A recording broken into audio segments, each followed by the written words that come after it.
और यहाँ आपको बताएं कि डेंगू के वार जारी है, जिसके बाद कराची में डेंगू के केसेस में इजाफा होने लगा है। सितंबर में डेंगू के 71 मुस्बत केसेस सामने आए हैं।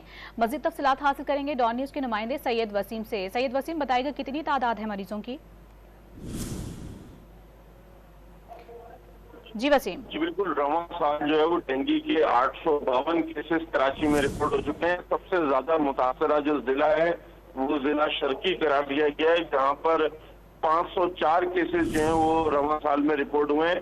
और गुज़िश्ता 24 घंटों के दौरान डेंगू के 10 मजीद मुस्बत केसेस रिपोर्ट हुए हैं कराची से। और माह सितंबर में अब तक डेंगू के 71 मुस्बत केसेस रिपोर्ट हो चुके हैं।